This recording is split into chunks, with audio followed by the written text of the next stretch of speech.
Hello, I'm Zero. Welcome back to Need for Speed Underground 2. Now, last episode we actually got around to finishing all of the standard races we need to do. As you can see quite clearly here, we've got all the sponsored races, we've got all the world events runs. All we've got to do now is polish off the Underground Racing Leagues and get some DVD covers done. So, let's get this show on the road in the Nissan crap box that we're driving. Yeah, we're going to clear out all the markers, then we're going to do the Racing League events. As we're not exactly hurting for cash right now, there's no real need to do any extra races. And where's the other one? Yeah, it's just up the road from Megalo Parks. Back down to third. Yeah. As always, I will be showing you the first underground race in the racetrack location, and I'll be skipping the other two because, well, let's be honest, they're dull. There's nothing for you to crash into or hit or anything. And I've got to get Beacon Hills. Yep, Beacon Hills in 2 minutes, and I've got to go around the chicanes. Lovely. Still, no time like the present. Unless you're Doctor Who, in which case, no time like 2 billion years stuck within your own will, punching a wall of solid diamond. I mean, that was a good episode. Seriously, that was a good episode. I'm almost tempted to say that makes up for Season 8. We are on Season 9 now, aren't we? Hang on, let me think. You've got Billy Piper and Eccleston Series 1. You've got David Tennant and Billy Piper in Series 2. Is it obvious I don't plan for these? You've got Tennant and Martha in 3. You've got me crashing into a taxi in there. Tennant and Donna in 4. Smith and Pond in 5. Smith and Pond in 6. Kinda. Smith and Clara in the later half of 6. Then Smith regenerates at the end of Season 6 into Capaldi. I've missed something here, haven't I? I honestly don't know if we're on Season 8 or Season 9 of Doctor Who. Either way, the last episode, the one with him punching through diamonds and going through his own personal hell, makes up for the crap ending and Danny Pink's death, because that shit was horrid. Oh, and we've made it onto a magazine, with what I presume to be a carbon cutout of someone wearing a vague snippet of that top what's-her-name from The Fifth Element. Well, you know what I mean. And no, I don't mean Bruce Willis, I mean the other one. Still, onwards! To a loading screen. And a paycheck for $600. It's money. It'll do. Now let's keep this going. So after all, power is awesome. You know, after this, I'm probably going to immediately just jump cut to the car lot so I can show you what I've unlocked after each underground race. Just so somebody can actually get a register on saying, oh, why didn't you pick this car? Because it wasn't available then, dummy. Believe me, if I had the choice of this thing or something with more than 200 horsepower, this thing wouldn't have got a look in, but sadly, well, sadly some fucking retard. I'm trying not to swear. Sadly some euphemism. Sadly damn, why can you never think of a good euphemism for someone being a complete idiot? Ah, yeah, that's it. A couple of tomatoes short of a fruit salad. Yeah, that'll work. Because someone at EA was one of those, they seem to have forgotten that the 206 is a pile of French turd, and the 106 is a very awesome spirit of the 205. So naturally, of course, Peugeot don't want anyone to know about the 106 and buy their Rockbox 206. Sorry, car person problems. We now return you to your regularly scheduled gibbering. Check it out, bro. You just got featured on the DVD Bayview's Best. And that was me being featured. Now let's get some underground racing in. Which is ironic, because you'd think that Underground Racing League would be anything but on a racetrack, but, well, I mean, sure, you're breaking and entering, and that envelope's annoying me, but even so, I don't see how it's really breaking and entering. Short of breaking and entering, I don't see where the underground part in the Underground Racing League. Ooh, monies! Pull through. Okay, one Underground Racing League. And a cutscene. With a bloke, obviously, trying to get things open. And it's open. Let's heat it up. Yeah, that's what passes for a cutscene. I know, it's not exactly the greatest writing in the history of video games, but hey, we're on the racetrack now, which means we get to go somewhere.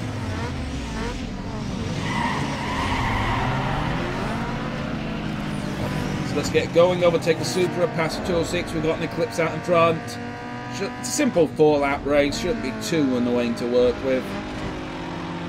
Besides, the other advantage of me cutting out all the underground races is to make it a bit less mind-numbingly soul-destroying on me. I can always play my own soundtrack over it, which, okay, I will admit it's probably not the best, but, well, bearing in mind, you know what, I might make a blend of my soundtracks and put it on YouTube or somewhere so you can roll your eyes at the taste of this English moron in music, just because, I don't know, I don't listen to some Korean guy mocking like he's riding a horse or some fat Shrek lookalike from Scotland singing Amazing Grace. I know. Feel free to call me Bernard Black when it comes to music, because I really don't give a shit. If you ask me, music peaked in 1992. It's called Iron Maiden. I suggest you listen to it. It's actually quite nice. I would start with the Number of the Beast album. Hell, there's a reason I've got it bloody well on the wall of my recording studio. Yes, a whole... I'm not talking about a CD either, I'm talking about a full-blown vinyl LP. Yeah, granted I found it for about a couple of quid in the charity shop, and it's more as wall art than actual musical purpose, but, well... And we're coming up to the third lap now, because I was ranting on about using Iron Maiden LPs to decorate my recording studio wall, and we're in a lovely, comfortable lead of about 3 seconds. Don't know who's in the lead, who's in second place now. It's probably either the bloke in the suit. I think it's the Eclipse. Yep, the Eclipse has crested the ridge, but we're still on the end of the third lap. I could have really done with drinking about twice as much water before starting this, but it doesn't matter, because as soon as this race is over, I will be cutting the recording and doing a jump cut so you can see the start of Jackson Heights. Okay, now, actually exhale a minute, we're up to 4 seconds, still think the Eclipse is on the lead. Yeah, this is basically all the Underground Racing League is. Hold R, brake better than everyone else, shift properly, and you win. That's the end. It's not exactly the most interesting thing in the world, is it? Still, we're getting there. That's a case of 4 seconds lead, you think? Yeah, nah. As long as we can keep a good 3 seconds, yeah, we're going to have a good 3.5 seconds. Boom, cross the line, 227.67. And that is an Underground Racing League. Oh, and a cutscene. Yeah, you lit it up out there, but remember, that was just a taste. You gotta keep winning to stay. Look, can I have those RX-8s? People are taking notice of you, and it ain't all good. Ooh, Don't bugs. ask me how, but you landed yourself a new set of wheels. I guess the sponsors saw something they liked. Head down to the car lot and pick something out. It's highlighted on your map. Later. Ooh, you mean I can pick my own car? I'll take a Jaguar XKR. Don't have any? What about a Ferrari 355? How about one of those? Nope. What do you have? What's that, it? In that case, I think it's time for a jump cut! Okay, and we're back after a lot of boring racing, and we're across the line. You didn't miss much, to be honest. It was all dull circuit racing. What's important, however, is this bit. New area with some rocky music. As you can see, it's a bit moneyed, which means it's not my style, for then again, if you've got any Jags going handy, I'll be happy to take them off your hands. Meanwhile, however, it's hills, which means drifting and lots of tight cornering. Very fun. Right now, though, we've got stuff to do. Sweet race, dude. Nailing that last win fulfills the sponsor's requirements. You're open to sign up with someone else, so get out there and keep it up. Will do. Now, before we actually go up to the new area and see what we've unlocked... Hey, the heights are finally good to go. Head over there and check it out. Seems the road is all clear. We get an interrupting phone call stating the bleeding obvious. And as before, I'm not going to be doing any outrun races on the channel directly because those go dull, and if I fuck up once, it takes about 3 minutes to unsmeg myself. what I'm doing now is going to head straight to the car lot to see if there's anything worth grabbing, because this thing, whilst it's got a bit of charm to it, is still a bit in the Dolesville stakes, really. So yeah, we'll put in the car lot, we'll pull into Megalo Parts to get a turbo on this, we'll head up to Jackson Heights and we'll call it a night. Okay, nice handbrake turn, into the shop. Welcome to the delivery room. Jibber jabber, jibber jabber, whoa, whoa, whoa. Select a sweet set of wheels right here. Let's see, we got up to the Civic. No, that's fucking atrocious. No, that looks like, well, an atrocity. No, this isn't a rap video. Potential, but it's front-wheel drive and not really impressed. Again, front-wheel drive, although if it was rear-wheel drive, I would be tempted by it. There's something I like of being able to just transform that into some sort of sleeper, like something the Men in Black would drive, but no. And again, it's front-wheel drive, which is the only problem I've got with it. I mean, it's a good selection, but it's not for me. Anyway, as you probably saw, we've unlocked turbo, so let's get this thing boost. Because after all, the best boost is always more boost. Unless you're talking about chocolate bars, in which case, why the hell are you eating Boost? Chocolate orange exists. And Pocky, eat loads instead. Unless you're on a diet, in which case, eat half as much. Or if you're on a diet and trying to make YouTube videos, eat twice as much and panic because you're putting on weight.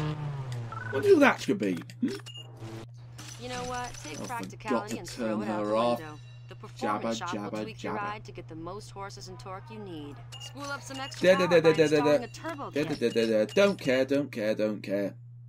There needs to be an option to punch her in the face. Oh, wait, don't mean it like that. There needs to be an option to just... trying to think of a way to get her to shut up that sounds forceful yet inoffensive, because that could be misinterpreted so badly. So badly indeed. Anyway, let's go up to Jackson Heights before I dig myself an even bigger hole of those sort of people who inhabit the internet and continuously look for holes in any innocent person to completely let you pick a hole in. Wait, what the hell am I on about again? Yeah, my brain's reached the jibber jabber woo woo stage. Doesn't matter though, because I've got turbo on this. It's probably only giving me 20 horsepower, but 20 horsepower is 20 horsepower. Ooh, nice green eclipse, but not right now, son. We're going up to the heights. Literally. I mean, can you think of a better way to have a name for an area that's all hills than the heights? Only problem is that because, actually, yeah, I might make an Iron Maiden pun in the title of this when I'm done crashing into pylons. But yeah, new body shop options, not really interested. New graphic shop options, again, not really interested, although I may get these side mirrors on this painted before long. So let's just go around, because if my memory serves me correctly, there's a hidden race right here. And from that, we'll be able to get our next sponsorship. I'm just hoping it's not too long one, because I'm trying to keep the video length a bit short today. Whether or not that works, well, that's another matter. Anyway, let's overtake that Audi. So we've got a Mustang, a Supra, and an Audi. It's like a who's who of how to have cars. Except the Audi, because who the hell would have an Audi over a Supra? I mean, really. I mean, okay, if it's an Audi Quattro, that's forgivable, but if it's a boring sort of modern Audi that isn't an R8, yeah, you kind of failed. God, gear ratios on this are all over the place for the hills. Can't quite find the power band for these turns, but it doesn't matter, because this should put a first win on our list and get us a sponsorship deal, so should be good there. I mean, of course, after I've got a sponsorship deal, the first thing I'll be doing is smegging off to the paint shop and getting the wing mirrors on this resprayed in silver. Well, it's only a pity they don't have proper chrome, but never mind. And getting a second sponsorship decal blazoned on the side of it, just to show that they know who I'm rolling with. Does that make any sense? Yeah, it makes sense. If you're getting sponsorship, stick the decal on the side of your car. Means something, unlike, well, throwing everything that looked cool on the car. I mean, when I was doing this at really back in 2004, I had a habit of basically slapping the parts I used on my car. So if it was all, say, I know, Brembo brakes, it was Brembo stickers on the side of it. Okay, and they always had a Matrix Racing decal on the front and back windshield. I mean, I've grown out of that now because I've got something that I didn't have back then. It's called taste. It's a very rare thing in the modern world, so I might have got more than my fair share of it. But even so, I'm still winning. It's 53%, and I've managed to bend it. I've bent it. I have bent it, and my name is not Beckham. God, that's a crap joke. Never mind. I'm still in the lead, even if I've got an Audi hatchback driving up my backside. So no change there from the real world. Heyo. Yeah. So yeah, we're almost done. Two-thirds of the way is not almost done. I'm still fluffing up my gear changes because I'm still not quite used to it, but at least we got boost on this now. Nice bridge over the view. If you turn your eyes just to the right as we crest this next corner, if I had a free camera on this, at least I would, you will see the Coal Harbour in front of us, and as we roll past this next bit, you'll see the entire city. Beautiful, ain't it? And seriously, even for 2004 standards, that is beautiful. By modern standards, that still isn't exactly anything to be ashamed of. Okay, it's obvious that they've hacked it and cobbled it together to make it work, because hell, this game is fucking still rated for Windows 98. That's right, Windows 98. Yeah, as in 3 XP. That's how old this game is. Doesn't matter. We've won! 302.81 seconds. And we've got sponsorship. Hey man, you're the hottest thing to hit the streets in a long time. The latest round of contracts have come in, and I pitched the losers. Just sign at the bottom when you're ready. Yeah, because I haven't been doing too well, I've been scraping races by the surface of my teeth, I haven't got as much choice. But I've still got some choice. Now, I'm going to go for Alpine. Mainly because I'm in a sort of skiing mood and it is close to Christmas, and Christmas is where you usually spend in a chalet. Anyway, sign on with them. Return to explore mode. And anyway, I've been Dread Zero. That down there, just behind the bushes, that is Bayview. And until next time, don't forget to rate, comment, share and subscribe. And until next time, bye!